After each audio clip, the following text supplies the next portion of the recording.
আসসালামু আলাইকুম সবাইকে। তো একেকজনের ভর্তার বানানোর সিস্টেম তো একেক রকম। তো আজকে আমি আমার ভাবির হাতের ভর্তার রেসিপি আপনাদের সাথে শেয়ার করব। ভিডিওটা কাউরে শেখানোর জন্য না, যেহেতু টুকটাক ভিডিও আপলোড দেই এই জন্য ভিডিওটা করা। মাছের ভর্তা আমার সবভাবেই ভালো লাগে, আর তা যদি হয় ধনিয়া পাতার তাহলে তো কোনো কথাই নাই। এগুলো হচ্ছে টাকি মাছ, আর ভর্তার জন্যই প্রথমে মাছটা লবণ দিয়ে ভেজে নিছে। মাছ ভাজা হয়ে গেলে কড়াইতে পেঁয়াজ, রসুন, কাঁচামরিচ আর স্বাদমতো লবণ দিয়ে দিল। আমরা সবাই ঝালটা একটু কম খাই, এই জন্য মরিচটা কম দেওয়া হয়েছে। সবগুলো ভালো মতো হয়ে গেলে লাস্টের দিকে দিয়ে দিল আমার সবচেয়ে প্রিয় ধনিয়া পাতা। ভর্তাটা যেহেতু হাতে মেখে করা হবে এই জন্য মাছগুলো থেকে ভালো মতো কাটাগুলো বেছে নেওয়া হয়েছে। একটা টাইমে মাংস ছাড়া আমার কোনো কিছুই ভালো লাগতো না, ভর্তা ভাজি শাকসবজি যাই হোক না কেন কিছুই ভালো লাগতো না, কিন্তু এখন আমার ভর্তাটাই সবচেয়ে বেশি প্রিয়।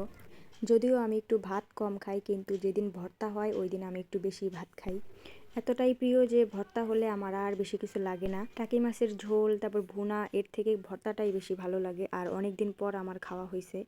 মায়ের কাছে থাকাকালীন প্রায় মায়ের হাতে ভাত খাওয়া হতো। দূরে থাকাতে অনেক দিন মায়ের হাতে ভাত মাখানো খাওয়া হয় নাই। তো আজকে আমি আবদার করলাম মার হাতে খাবো, এই জন্য খাওয়াই দিল। এই যে খাওয়াই দিল, এর যে কি টেস্ট এটা আসলে বলে বোঝানো যাবে না। আর আমার মা আমারে খাওয়াইতে গেলে বিশাল বড় একখানা লোকমা দেয়, ভিডিও করব বলাতে আজকে ছোট একখানা লোকমা দিল।